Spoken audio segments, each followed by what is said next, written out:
«Мы вам обязательно позвоним, Олег Юрьевич». Приторно улыбнулась мужчине девица в таком обтягивающем платье, что было неясно, дышит ли она вообще. Олег Парамонов устало посмотрел на нее, кивнул. Он понимал, что она врет. Собеседование свернули очень быстро, едва узнав, что мужчина отбывал срок в местах не столь отдаленных. И, конечно, никто не разбирался в том, как Олег оказался за решеткой. Да и если бы он сам сказал, что его подставили, кто бы поверил? Порой, когда он вспоминал тот вечер и свое прошлое, то и сам не верил, что это произошло с ним. История словно была взята из глупого молодежного сериала. Только вот главным героем оказался Олег. Была, впрочем, ремарка. Обычно главные герои подобных кинолент все равно выходят из передряг победителями. Злодеев наказывают, добро торжествует. Только вот Парамонов не праздновал, а те, из-за кого он оказался в тюрьме, так и продолжили жить счастливой жизнью. В реальной, неэкранной жизни победили деньги. Дело было на третьем курсе института. Олег учился на специалиста по физической культуре. Так уж вышло, что у него с рождения была любовь к спорту. Олег не планировал подаваться в большой спорт и становиться олимпийским чемпионом. Он хотел стать учителем физкультуры либо тренером в фитнес-центре. На худой конец можно было бы попробовать найти свое место в органах управления физической культуры и спорта. Мать, правда, его выбора не понимала. Она одна воспитывала сына и жила стереотипом, который гласил: «Нет ума, иди в педагогический. Совсем дурак, поступай в спортфак». Сын ее, к ужасу женщины, решил совместить и то, и другое. «Ты же умный парень, Олежка», — ворчала она перед поступлением сына в вуз. «Мог бы стать, например, юристом или бухгалтером, как я. Куда тебя понесло? Всю жизнь будешь мячи пинать и ракеткой махать». Парамонов лишь посмеивался над мамой и пытался ее успокоить. Он объяснял, что преподаватель физкультуры — это не карикатурный персонаж и не полный идиот. Молодой человек не только тренировался, как думала мать. Он учил анатомию человеческого тела, психологию и педагогику, принципы правильного питания и иные дисциплины. Все шло отлично, пока Парамонов не столкнулся со Щегловым Николаем, Арсением Степновым и их компанией. Щеглов был типичным мажором, богатеньким студентом с факультета бизнеса, которому отец купил не только хорошую тачку, но и место в вузе. Друзья у него были такие же: дети олигархов, бизнесменов, политиков, актеров, моделей. С норковых пеленок они знали, что мир находится у их ног, обутых в брендовые пинетки. Многие из них, как гласила молва, влипали в разные неприятности, но выходили сухими из воды. Например, Виктория, говорят, была уличена в связи с каким-то женатым режиссером, однако слухи быстро замяли. Арсений попадал в аварию трижды, но ни разу не был лишен прав. Другие попадали на страницы желтой прессы как участники драк, дебошей или скандалов. И вот на одной из студенческих вечеринок Олега и Колю познакомили. Два параллельных, казалось бы, мира встретились и пересеклись. К несчастью, у Олега парни сдружились. Простой и юморной парень понравился Николаю. Парамонов стал частым гостем на вечеринках нового товарища. Молодой парень, который вырос в небогатой семье, учился в небольшой школе и радовался, если на обед мог позволить себе столовскую пиццу, был очарован роскошной жизнью. Словно мотылек, который летел на яркий огонь, Олег наслаждался новой компанией. В обществе Николая всегда было весело и шумно. Дорогой алкоголь лился рекой. Их окружали красивые девушки и модельные внешности. Порой захаживали звезды. Они устраивали гонки на таких тачках, которые Олег видел только по телевизору. Однако вскоре все закончилось так же внезапно, как началось. Только вот Олег успел забраться так высоко, что падать было больно. В ту ночь они снова устроили вечеринку. Олег не хотел идти, в разгаре была летняя сессия. Несмотря на новую компанию, он старался не забывать про учебу. Это у богатых друзей были забронированные хорошие места в компаниях родителей, а ему надо было тянуть и себя, и мать, которая так много в него вложила. Поэтому, когда позвонил Коля, пригласив на тусовку, Олег отказался. «Нет, чувак, я планирую выспаться», — признался Парамонов. «День был сложным, а на выходных надо подготовиться к экзамену в понедельник, да и маме обещал помочь». Коля, который все экзамены давно уже купил, недовольно фыркнул и заржал. «Выспаться? Ты что, Парамон, дед старый? На том свете отоспишься. Давай ноги в руки и газуй к нам, маменькин сыночек. Сегодня будет жарко». Олег, положив трубку, задумался. Молодому парню очень хотелось быть в центре событий. Однако голос разума, тонкий и противный, как комариный писк, настаивал на том, чтобы студент уткнулся лицом в подушку. Парамонов почесал затылок, посмотрел на себя в зеркало, он нахмурился. «Да что я в самом деле? Так всю молодость и просплю», — проворчал он и схватился за телефон. «Ты куда, Олежек? Почти ночь на дворе», — удивилась мама, когда сын уже обувался в прихожей. «Да я ненадолго, мам. Ты не переживай, спать ложись», — улыбнулся сын и поцеловал маму в лоб. Женщина проводила его обеспокоенным взглядом. Она и в обычное время переживала за своего ребенка, ведь для матери не имеет значения, сколько чаду лет — годик, 5 или 25. Материнское сердце все равно сжимается от страха, если ребенок болеет или уходит из дома в темноту. Однако в эту ночь Жанна была еще более обеспокоена. Олег же, перескакивая через 2-3 ступеньки, выскочил из подъезда и вдохнул сладкий летний воздух. На лице его появилась предвкушающая улыбка. Друг забрал его на машине. Веселье началось. Сначала компания зависала в загородном особняке Арсения, затем каталась по городу, потом они оказались в ночном клубе. Да еще каком. Раньше Олега бы к нему даже на пушечный выстрел не подпустили, ведь рубашка на парне была не брендовая, а паленая, с рынка. Однако перед Колей Щегловым и его бандой мажоров открывались любые двери. Спустя 3 часа танцев и выпивки шумная компания покинула клуб. Коля сказал, что ему стало скучно. За руль иномарки посадили Олега, он единственный не пил. Парамонов в принципе к алкоголю относился с осторожностью. Отец его, по рассказам матери, отправился на тот свет именно из-за пристрастия к горькой водке. Олег не хотел пугать и расстраивать маму, поэтому домой на бровях не возвращался. Сначала Щеглов еще пытался заставить нового друга выпить лишнего, но потом стал использовать его как бесплатного трезвого водителя. И вот Олег вез друзей, Арсения и Колю, обратно в особняк. Парни орали песни, высовывались по пояс в открытые окна. Они планировали пригласить в гости девушек, набрать джакузи и устроить голую вечеринку. Олег уже зевал, поэтому решил доставить друзей по адресу и направиться домой. Он поглядывал на небо, которое из черного стало серым, вот-вот должен был забрезжить рассвет. Неожиданно Коля наклонился к водителю и вывернул руль. «Эй, извозчик, поворачивай!» — закричал пьяный мажор. Олег чертыхнулся, испугавшись такого финта. «Ты что творишь?» Он вывернул руль, припарковал машину у обочины. Хорошо, что машин не было на дороге. «Ой, не ной! Чего ж ты такой правильный? Когда мы тебя уже перевоспитаем и жить научим?» Загоготал мажор, а потом кивнул на магазин.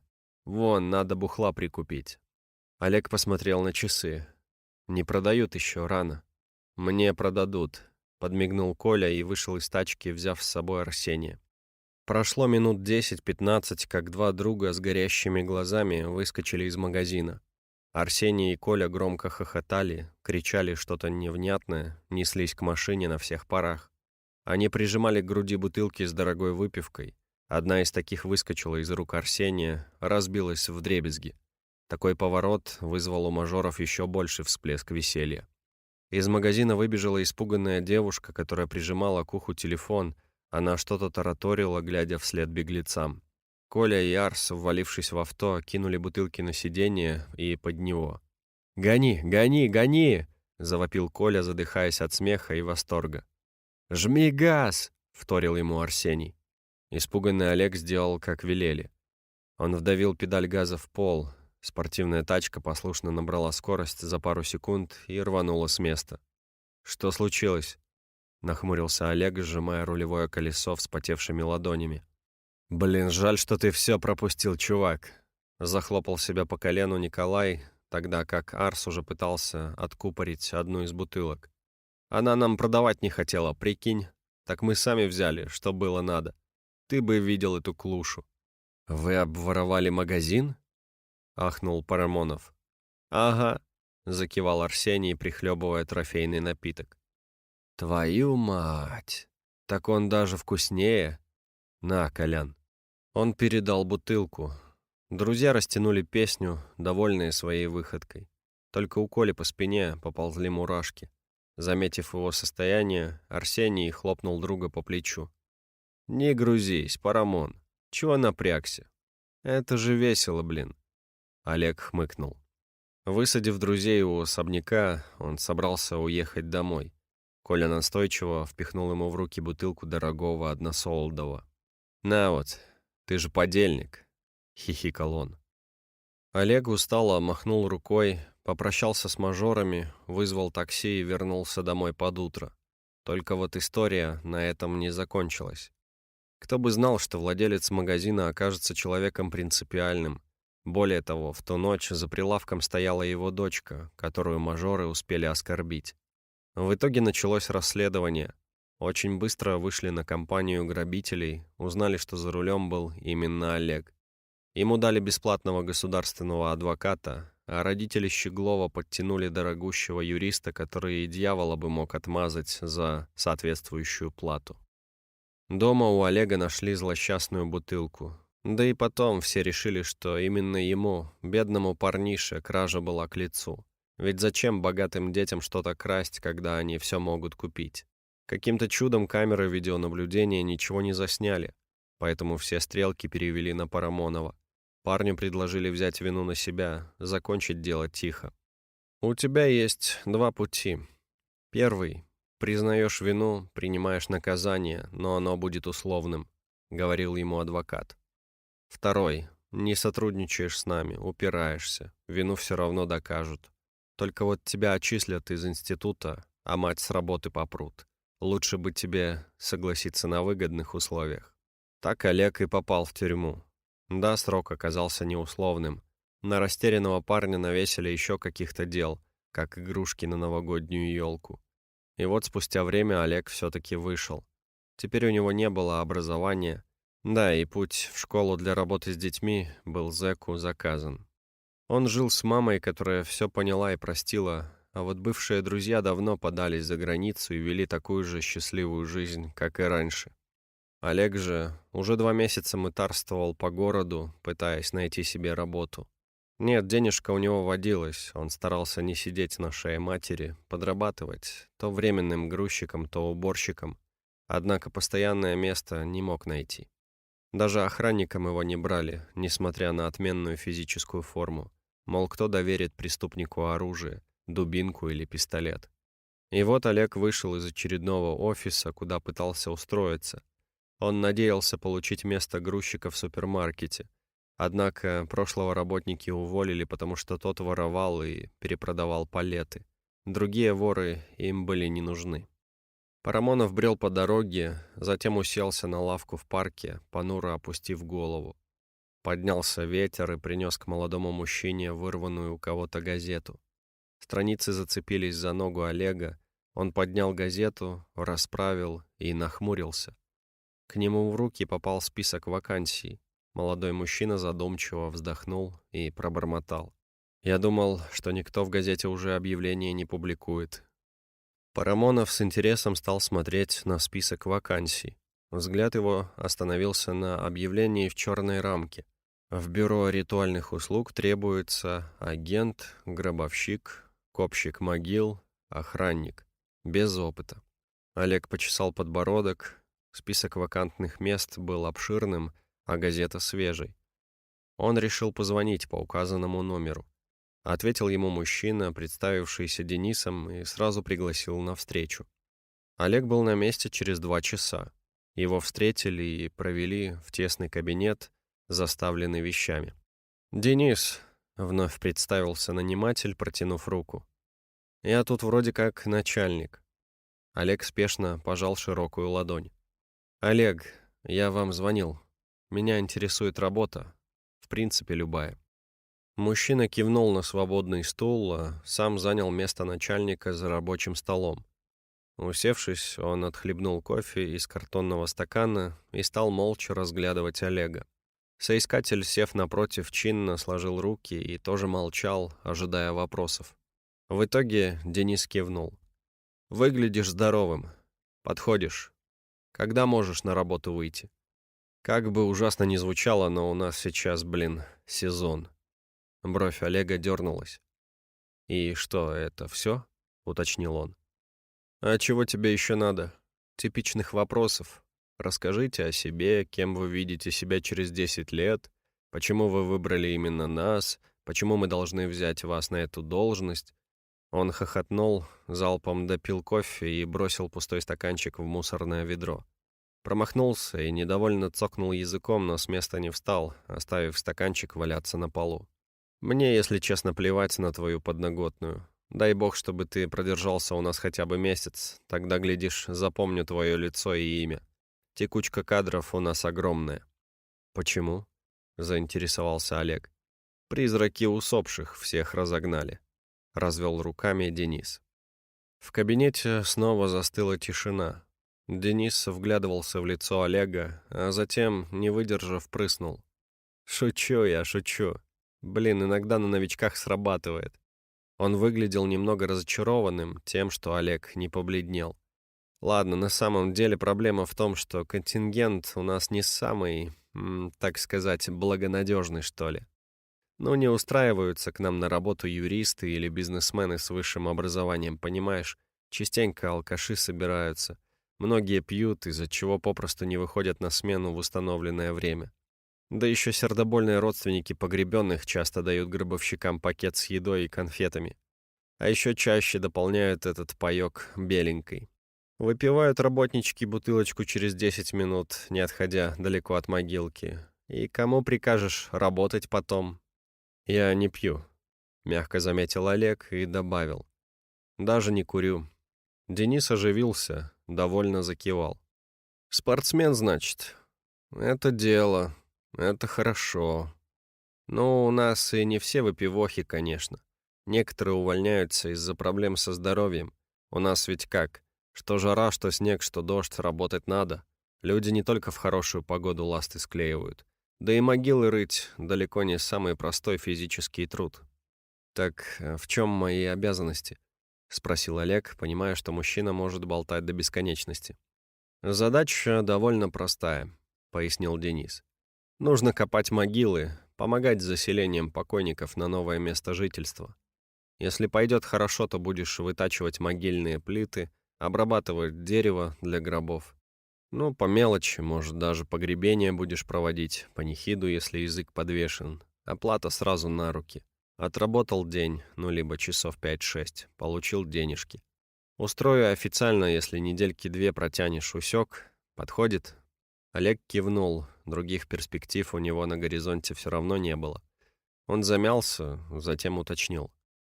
«Знаете, я сидел. Глупо звучит, но меня подставили. Вы можете не верить, конечно». Мужчина махнул рукой. «Да сказал же я, мне все равно. Значит, по рукам», — заявил он, а потом, подумав, добавил. «Если хочешь, то я тебя и охранником оформлю. В ночную, сюда, ближе к офису. Ты не сбегай только, а? Я заманался людей искать». Олег поклялся не сбегать. Ему было и некуда. Так он и начал работать в компании, предоставляющей ритуальные услуги. Сначала было не по себе. Олег не привык видеть столько рыдающих людей. Однако позже молодой человек свыкся. Босс ему нравился. Денис платил исправно, разве что обладал специфическим чувством юмора и обожал травить анекдоты. Он мог в любой момент остановить тебя рядом с чужим надгробием и объявить: «Анекдот». Откашлявшись, он декламировал: «Господа и дамы, а теперь викторина. Угадайте, что в черном ящике?» После тишины раздается голос из толпы. «По-моему, уважаемый ведущий похорон, это уже как-то чересчур». После этого Денис начинал хохотать, а затем удалялся в закат, даже не утруждая себя продолжением диалога. Коллеги Олега оказались разношерстными. Были деловые и шустрые агенты, были обычные работяги, были и алкоголики с красными ногтями и трясущимися руками, которые втихаря таскали с могил зажженные сигаретки или конфеты, чтобы закусить.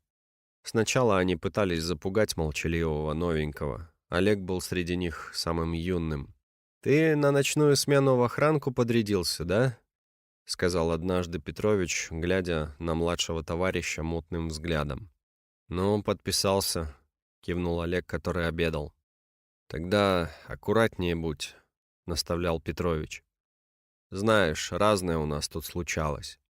«Так я же не кладбище охраняю», — заметил мужчина. «Так оно же в 2 шагах, рукой подать», — не унимался мужичок. «Вот что расскажу. Однажды наш диспетчер отдал неверный приказ бригаде. Мы выкопали могилу не в том месте. Поняли мы это не сразу, а когда лопата Васьки нашего пробила крышку прогнившего деревянного гроба. В общем, вырыли мы старую запущенную могилу. Там ни памятника не было, ни черта. Таких тут много. Яму мы закопали, да только вот ночную смену в охранке Вася не пережил. Свалился с сердечным приступом. А знаешь, где его нашли? На той самой могилке. Дошел до туда и свалился. «А он пил так же, как и ты?» — поинтересовался Олег, ничуть не впечатленный рассказом. Так неудивительно, что сердце сдало. Петрович нахохлился, обиженно покосился на Олега. «Ишь какой! Не веришь, чай, в мистику?» «Верю в то, что видел глазами». «Да, тогда вот тебе еще случай. Он уже и не про мистику. Реально было. На моем роду, только в деревне еще. Разрывал там кто-то могилы свежие, представляешь? Сначала думали, что тела, как бывало раньше, воруют и продают в медицинские учреждения, либо на органы там. Да только тела были на месте, просто могилы разрыты, и все тут. Стали следить. Оказалось, что один художник спятил. Он доставал тела и рисовал портреты усопших на холстах. На суде он нес бред о том, что настоящее выражение лица человека бывает лишь после кончины. Рассказывал и как в старину делали фотографии семейные с усопшими, мол, так правильно. Олег перестал жевать. Затем он проглотил гречку с гуляшом, покачал головой.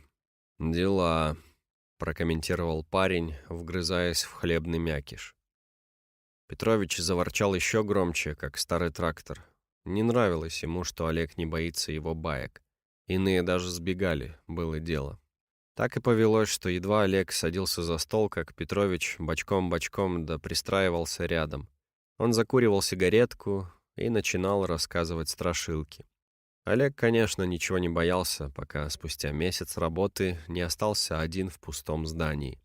Коллеги ушли, впереди были выходные. Наступили сумерки. Олег закончил вечерний обход помещения, которое принадлежало агентству.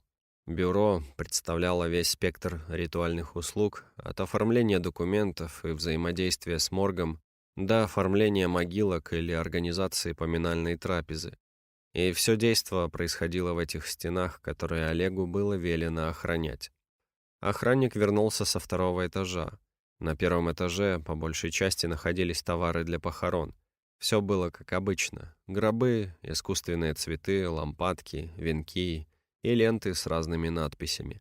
Все выставлено, словно на витрине супермаркета, только бродить между прилавками особо не хотелось. Чуть дальше находилась комната отдыха для охранника с камерами, куда и направлялся мужчина. Наверное, со стороны было странно, что работники отдыхали прямо посреди гробов, но, как оказалось, ко всему можно привыкнуть. Не успел Олег добраться до комнаты, как дверь распахнулась. Он обернулся, на пороге стоял мужчина, который вспотел и тяжело дышал. Он озирался по сторонам, словно искал что-то. «Добрый вечер», — кивнул Олег, сунув руки в карманы. «Вообще-то мы уже закрыты, приходите завтра утром с 8. Я ищу девушку», — буркнул мужчина, взъерошив волосы. Брови Олега дернулись. «Живую?» — поинтересовался он, не успев прикусить язык. «Вот блин, с кем поведешься, от того и черного юмора нахватаешься. про себя подумал Олег, вспоминая начальника Дениса. Незнакомец, наконец, перестал рассматривать венки и недовольно глянул на охранника. Конечно, блин, живую.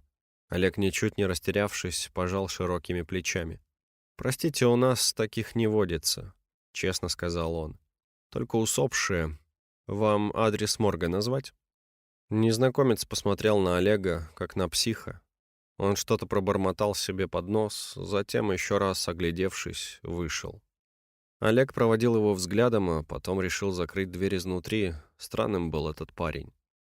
Молодой мужчина хотел продолжить дежурство, как вдруг... Тук-тук-тук. Стук раздался совсем близко, но не из-за входной двери. Олег напрягся, прислушался. Может, померещилось? Он пашет, не покладая рук, устал уже, вот и бредит. Однако не прошло и минуты, как стук повторился. Он стал более настойчивым, уверенным и громким. Тук-тук-тук. «Матерь Божья!» — пробормотал Олег, невольно ощущая легкий холодок в груди. Стук явно шел от одного из гробов, что лежали в ряд у стены. Рассказы Петровича о заживо погребенных, об упырях и проклятых ведьмах тут же воскресли в памяти Олега. Он замер на месте, не зная, как поступить. Пойти и проверить? Но кто в здравом уме начнет открывать крышку гроба, если стучат изнутри? Тут не надо быть гением, чтобы понимать, такое не к добру. Олег так и стоял, когда к стуку прибавился тонкий женский голос. «Эй, есть кто? Помоги! Открой!» Крышка черного гроба дернулась изнутри. «Тяжело, мне не выбраться». Олег осторожно подкрался к гробу, встал рядом.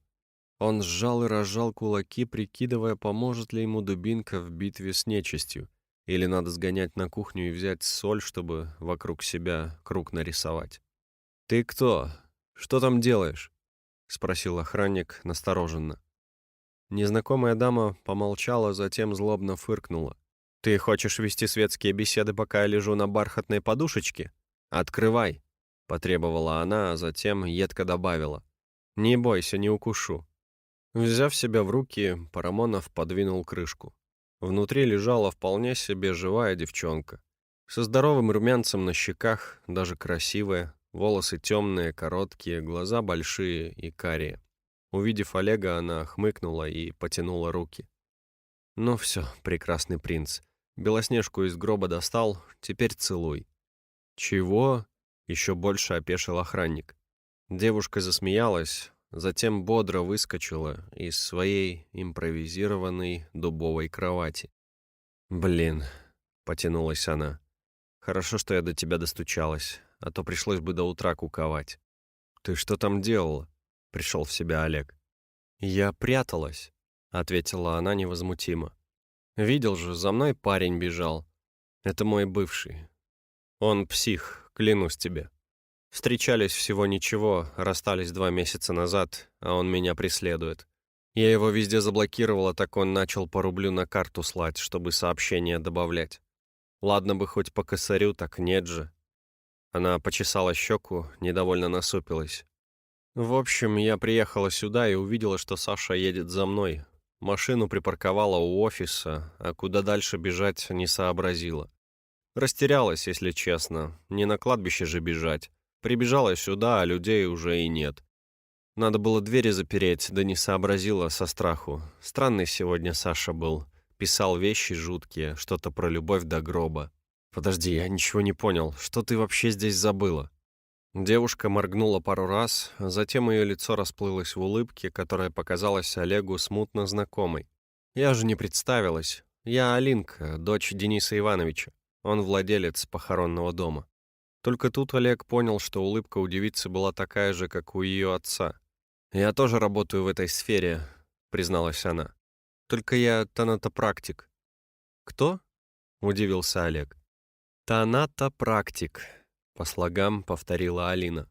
«Я занимаюсь бальзамированием тел покойных и созданием посмертного макияжа. Сначала я хотела стать патологоанатомом, но с медицинским институтом не срослось. Тогда я решила стать визажистом, как все подружки, но потом получила профильное образование иного рода. И вот я стала делать усопших красивыми. Мне работа нравится. Ну а что? Тихо, спокойно, клиенты не нервные, не требовательные, никто не жалуется на неподходящий цвет румян, никто никуда не торопит. Мама, правда, в шоке. Она ругалась на отца, мол, это он во всем виноват. Растил меня среди гробов, как графа Дракулу, и вот получил принцессу из склепа. Девушка засмеялась. Рассказывая про себя, Алина бродила по залу, то касаясь пальцами искусственных цветов, расправляя бутоны, то протирая лампадки. Олег был бы в шоке, если бы не был знаком с отцом Алины. Было ясно, что яблочко от яблоньки упало совсем недалеко. «А что ты скажешь?» — повернулась она через плечо. «Я тебя раньше не видела. Я обычно в морге обитаю, сам понимаешь. Сегодня надо было в офис к отцу зайти, документы забрать. Только я задержалась». Олег коротко рассказал, чем он занимается и как давно работает на ее папу. Алина кивнула, затем она подошла к окну, выглянула, встав на цыпочки, она цокнула языком. «Блин, он же не уедет, наверное, будет у машины караулить. Может, ты вызовешь полицию?» — предложил Парамонов. Алина махнула рукой. «Да уж, конечно. Уже пробовала. Ты в курсе, что у нас за это не наказывают? Писать сообщения и звонить у нас можно. Ходить по пятам и дарить подарки, признаваться в любви тоже можно. За что его арестуют? За плюшевого мишку и букет алых роз? Они считают Саню безобидным, просто влюбленным. Проще, блин, этого Дон Жуана лопатой огреть и в пустой могилке прикопать». Девушка обернулась и, лукаво подмигнув новому знакомому, спросила. «К слову об этом, у тебя нет свободной лопаты и лишнего времени ночью? Есть тема закопать одно тело». Олег замер, а Алина снова рассмеялась, махнув рукой. «Да шучу я, расслабься. Я не хочу, чтобы Саша становился призраком. Тогда дело станет еще хуже. Будет бродить за мной в полнолуние, греметь цепями, неприятно дышать в шею. Бррр». Она поежилась. К удивлению Олега, Алина не спешила покидать похоронный дом. Она решила остаться с ним до утра. Девица оказалась крайне импульсивной, болтливой и неугомонной. Она была хуже, чем Петрович с его байками. К утру Олег и сам был бы не прочь спрятаться от нее под крышкой гроба. Благо, с наступлением рассвета и первыми петухами, как и полагается порядочной ведьме, Алина испарилась. Напоследок она чмокнула опешившего Олега в щеку и махнула ему рукой. «Адьос, амигос!» — крикнула она, открывая дверь. «Как-нибудь еще встретимся. Услышишь стук из гроба? Открой, это я!» Олег хмыкнул, проводив Алину взглядом. Он невольно потянулся к щеке и коснулся пальцами места на коже, по которому брюнетка мазнула губами. Затем он нахмурился и одернул руку. Охранник вернулся к обязанностям, все проверил. Через минуту-другую пришел его сменщик, и Олег с чистой совестью вышел на свет Божий. Он направился к автобусной остановке, потому что личным транспортом еще не разжился. Проходя по парковке, он снова приметил Алину. Она садилась в автомобиль. Олег невольно засмотрелся на девушку, как вдруг из-за дома выскочила мужская фигура. Олег узнал недавнего преследователя. Взгляд его был безумным. Молодой мужчина был испачканный, весь в земле. Руки были черные от налипшей грязи. Парень кинулся к машине девушки. Алина не успела отреагировать, как ее воздыхатель уже ворвался в салон. До ушей Олега донесся визг Алины. Он даже раздумывать не стал. Бросился на помощь девушке. Ее ухажер тем временем уже закрывал ей рот и нос. Причем так сильно, что у Алины, которая пыталась отбиться, был перекрыт кислород. «Ты с кем была всю ночь? С тем мужиком? Кто это? Кто это? Я для тебя все делаю, все к твоим ногам, а ты дрянь, изменщица, тварь такая!» — орал Саша. «Вытираешь об меня ноги свои. Но больше ты так делать не будешь. Я вырыл могилу, ясно тебе? Для нас обоих. Ты же такое любишь, да? Все для тебя, любовь моя. Теперь нас ждет вечность вместе». Олег открыл дверь и схватил Отелло за шиворот, одергивая от Алины. Девушка, получив доступ воздуха, сделала громкий вдох. По красному лицу ее текли слезы. Она схватилась за сердце. Парамонов же выволок парня на асфальт, нависнув сверху. Преследователь пытался орать и отбиться, но Олег успокоил его парой ударов. Когда Александр притих, Олег, тяжело дыша, посмотрел на напуганную Алину. Она уже не улыбалась, а выглядела очень маленькой и хрупкой. Сердце молодого человека сжалось. «Ну что, такого полиции достаточно будет?» — просипел он. Алина закивала, судорожно всхлипнула и, неловко выбравшись из машины, повисла на шее Олега. «Я так испугалась», — заревела она, не сдерживая эмоций. Он спятил. «Тише, все хорошо», — пробормотал Олег, поглаживая тонкую спину дрожащей девушки. Вскоре приехала полиция. К ужасу всех Александр действительно вырыл могилу. Более того, оказалось, что он был на учете в психоневрологическом диспансере. Парня отправили на лечение, выдали запрет на приближение к Алине. Девушка, наконец, смогла вздохнуть спокойно. Денис, узнав, что Олег спас его любимую дочурку, предложил парню повышение, а также пригласил на ужин. Парень отказываться не стал. Семья Алины ему понравилась. Денис все так же странно шутил, дочка смеялась, а Алевтина, ее мама, закатывала глаза к потолку и смотрела на гостя взглядом. «Я не знаю, кто они, мне обоих подкинули». Прошел всего месяц, как Алина и Олег стали встречаться. Спустя 2 года они поженились. Тогда в семье прибавилось странных шуток. Например, Алина часто замечала, мол, мало какая невеста могла похвастаться, что ее возлюбленный буквально в гробу видал. И нет, она не планировала любовь до гробовой доски, ведь именно с нее их история лишь началась. Олег же порой думал, что даже самая тернистая и злачная тропа, которая ведет через кладбище, может вывести к чему-то хорошему. Главное, не бояться на нее вступить.